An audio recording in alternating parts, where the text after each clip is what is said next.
Speaking of a song that speaks to people and soundtracks, so your brother connects you and I together because I talk out of my butt and I said, I've always had an item on my bucket list. And telling your brother this, I want to create a theme song. I've always wanted to write my own theme song, have a theme song, and put it out there. Love to do that one day. He says, hey, speak to my brother. So you and I connect together one day, and I bring you the idea. I said, I got this podcast, Chosen Life. I'm the chosen lawyer, got the flexing going. Let's make a theme song. What do you think about that? What was your reaction, Ron, when you heard that idea? I was like, yeah. I was like, this is fun. Let's talk about this. So then I remember going like, hey, this is cool. Look, myself even as a music guy, whether it's writing, producing, or whatever I'm doing in music, it's music. And like I always love working on new things, new projects and stuff that maybe like I haven't done or haven't done in a while, or like it's a new kind of thing. I love that you wanted to do that kind of theme song. And I loved when we talked about it that you said, look, I like, as kids, we all were into wrestling because it was massive then, still massive now. But even as kids, I remember like, for me, it was like Hulk Hogan, Randy Macho Man Savage. That was my day and age of, I remember going to WrestleMania when it was like at Maple Leaf Gardens at the time, and watching. And then when you sent me some YouTube links with some of those old school kind of like wrestling themes, I was like, yeah, it just kind of like brought me back and go like, wow, this was some super fun, high energy stuff that, when you play that music and the wrestlers walk on, you can't help but get amped. And so when we had that discussion, I was really excited about the potential of working on something like that because um, what's not fun about that? I gotta say, in the future, whether I'm gonna go to the gates of heaven or the depths of hell, and somebody will be there to meet me, and they'll say, "In that lifetime, you were just there on the earth. What was your most fun moment that you got to enjoy there?" I gotta say, working with you and learning and seeing how a song is made from beginning to end and hearing the final product, that was the most fun I ever had in my life, by far. Amazing. That's so good to hear. And look, whether you go up there, down there, I think you got to play the music because everyone will be like, "Holy shit, who's coming out?" Sorry, I didn't mean to swear. Hold on. Well, I Holy, don't think that's really cool, quite a swear oh, word anymore, but yes. no. Anyways, they go like, "What's that?" You go down there, but being a lawyer, I'm sure you can talk you into go like, they gave me the wrong ticket. Something's happened. I got to go up there. It's the wrong kind of like thing. I'm going to sue you, whatever. And they go, you know what? Just let this guy go to heaven. It's fine. It's like, let him go. But yeah, it's like, it's so fun. I still play it and hear it on your podcast. And I think it's a great, I think it's a great track. I think it was super fun, super energy, like lots of hooks. I had a blast working on it. I loved the back and forth that we had in the creation of it. I think your ideas were like incredible, and it's always fun working with artists and people who know what they like or what they're looking for. So it was really good. I'm super happy with how it turned out. So that's pretty awesome.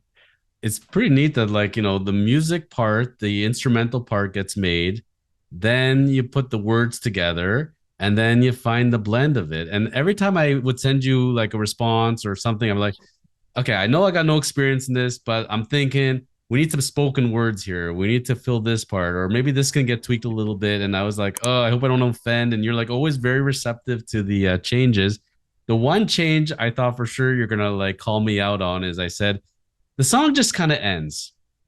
And to me, a song is never complete until there's an evil laugh at the end, you know, like Thriller, of course.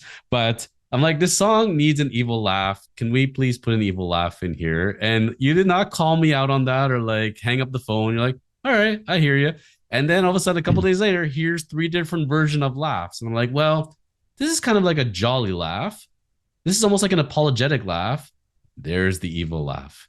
And it just ties up the song nicely because you just need an evil laugh. That's it. I thought you were right. That's it. End of story. It's like the evil laugh was required. And yeah, it's like, I always say to vocalists or artists is like, okay, we want an evil laugh or we want a spoken word. Can you give me a couple of options? And I usually like three options because one of them's just going to be better than the other two. And it just is. And why wouldn't I pick the best one? Because if someone gives you one, there's no option. It's just like, okay, well, that's it. But I go like, give me three. One of them is going to be the best one or right one, or we can give direction and go from there. But I think that call for the evil laugh is great. And it worked on Thriller. And I think it's perfect here too. I love it. And you got to have that one guitar bass heavy solo that really gets you amped up about on the halfway 3/4 mark. Our song has that. It's freaking amazing. And of course, you have to have the catchy chorus. Yes. And at my gym, we have a wrestling playlist. So we take the wrestling theme songs we love, and when I come to work out, that's what gets played in the gym, the wrestling playlist. And it got added to the wrestling playlist. And I actually had people sing in the corner, and all of a sudden it comes on, and they're like, all of a sudden, close the deal. I am the destroyer. And they're like dancing and they're like bobbing and like they love that catchy. I knew, Ron, I knew we were working well as a team. When you sent me the first draft, when I saw you rhyming destroyer and lawyer there, I'm like, man, the team's put this together. This is it. And I knew we were on the right track. Yeah, no, I think it worked really, really well. I think it's like super in keeping like stylistically with what it is. I think it's super hooky. Uh, do you want it to be simple enough that people really get it and sing along and you go, oh, that's the way it's supposed to be. It makes sense, nothing cheesy. It has to be legit and feel right. So I think we kind of like nailed it. And I know we made some tweaks to some other parts, which I always look at songwriting as like any kind of writing. It's like, here's a first draft. Now, where's everything where it's really good? What do we keep and where do we have to like adjust? Where do we have to maneuver some things? Edit until it's like, okay, this tells the story we want to tell. This has the energy we want to have. Where do we gonna do? And then, like you said, let's add a spoken word part. Let's add a laugh, and then suddenly it all came together. Even when we went back and forth with some guitar solo options, the process was just beautiful, and it was easy. It's always easy to work with someone who um knows what they like and knows what they want. And that was great because you knew, I love this, I don't love this, it's missing this. That's perfect. That's exactly what you want. You want from any artist, you want from anybody you're working with. The hard part is when someone goes, I don't like it. And then you go, okay, so what would you like? And then they go, I don't know. It's like, those are the tough ones. It's like, but when we know what we like, when we know what's going on, it's like, then it's good. So, it was so good, man. So good. And the feedback was overwhelmingly positive as far as people in their 20 to 50 range, that are into working out or into high energy, they all love it. They're like, man, that pumps me up. This is fantastic. It's cool. It fits with the theme.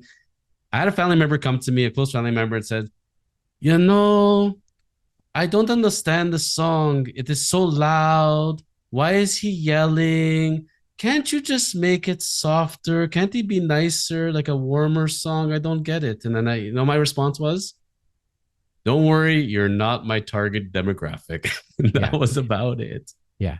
Let me switch on the show for you to watch. Okay. They go, why is he hitting him with a chair? Why can't he just sit him at the chair and give him some food? No, that's not what wrestling is. Um, Uncle Joe, it's like they're they're pile driving each other. Okay. So, anyways, I think, again, context and audience. Do you know what I mean? This is what it's meant for. And then they go, oh, okay, I get If a person is not into wrestling, you'll never be able to explain to them why wrestling is good and why wrestling is cool, and you're just not going to go there. And this, for people when they're listening to put the context, this was clearly based on a wrestling theme song. We put wrestling themes. You asked me what were my favorite songs. I sent you all the wrestling theme songs, like the top 5 that I loved the most. The visualization of it was, this song plays out, I could come out as a wrestler, a boxer, whatever. Getting interviewed by Jimmy Kimmel, and that's my theme song that I would walk to the ring or to whatever to. And quite frankly, Ron, I could see the song being played till the end of time. We can make different versions of it in the future and do kind of dubs over it, but this is the song that I want to be associated with forever. And I'm so grateful for you helping to build my identity with that. And we freaking knocked it out of the park. So kudos to you, my friend. Amazing. I love hearing it. It's the best compliment. And thanks for having me do it, John. I can't tell you. So now I got to ask you another difficult, contentious question. Number Yeah. one, how do you see the chosen lawyer as a music writer, and do I have a future in that industry? Oh, of course.